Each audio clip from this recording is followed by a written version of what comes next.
বিদ্যে বোঝাই বাবু মশাই চড়ি শখের বোটে, মাঝিরে কন বলতে পারিস সূর্যি কেন ওঠে?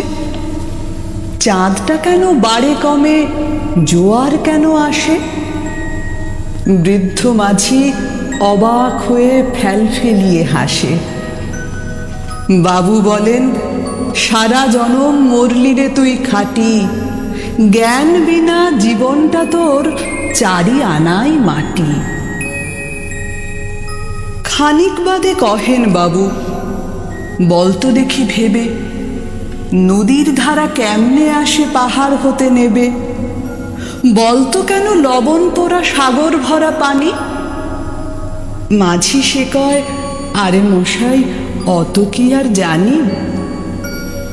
বাবু বলেন, এই বয়সে জানিস নেও তা কি?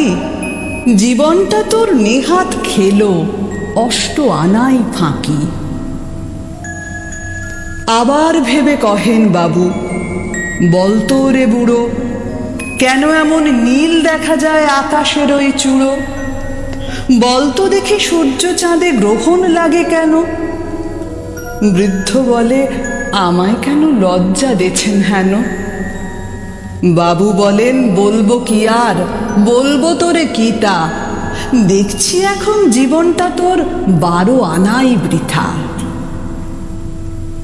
খানিক বাদে ঝড় উঠেছে, ঢেউ উঠেছে ফুলে।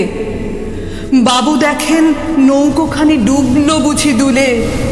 মাঝিরে কন, এ কি আপদ, ওরেও ভাই মাঝি, ডুবলো নাকি নৌকো এবার, মরবো নাকি আজি? মাঝি শুধায়, সাঁতার জানো? মাথা নাড়েন বাবু। মূর্খ মাঝি বলে, মশাই এখন কেন কাবু? বাঁচলে শেষে আমার কথা হিসেব করো পিছে, তোমার দেখি জীবনখানা 16 আনাই মিছে।